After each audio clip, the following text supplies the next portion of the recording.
Happy holidays, fellow investors. The market might be slowing down for the end of the year season, but for us, there's no rest. This is our time to sharpen our tools. And today we are focusing on one of the most powerful spears in the value investors' arsenal, the price to book value or the PB ratio. So what is the PB ratio? In simple terms, the PB ratio tells you how much the market is willing to pay for every dollar of a company's net asset value. First, we find the book value. This is what the company is actually worth on paper. So take all their assets, their cash, their buildings, their machinery, and subtract all their liabilities like debt. Then we take the stock price and divide it by the book value per share. So how to find a good stock? The PB ratio is your cheat sheet for finding potential bargains. We use 3 simple rules. So number 1, PB below 1x. So the value number 1.0, this is the holy grail for value investors. A ratio like 0.8 means you're paying 80 cents for every dollar of the company's net assets.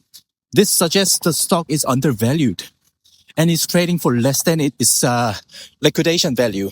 We saw this with stocks like Bit Digital, BTBT. This is often where turnarounds happen. So number 2, price value between 1 and 3. This is a sweet spot. So this is generally considered fair to moderately valued for established steady companies like banks, manufacturing, and real estate. So if the PB is in this range, you must check the return on equity, ROE. The higher the ROE, the more the premium is justified. So number 3, PB above 5. Stocks like CoreWeave or major tech giants often live here.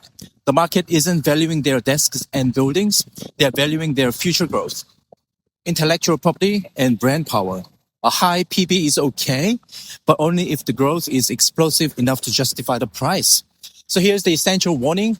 Never use PB alone. A super low PB of 0.5 might not be a bargain. It might be a value trap. It could mean the market knows something you don't. Maybe those assets are rusty, outdated, or the company is about to go bankrupt. So the strategy for your days off, focus your research on asset-heavy industries. Think data centers, miners, logistics, and banks. Screen for PB ratios below 1.5, and then pair it with a positive return on equity, ROE.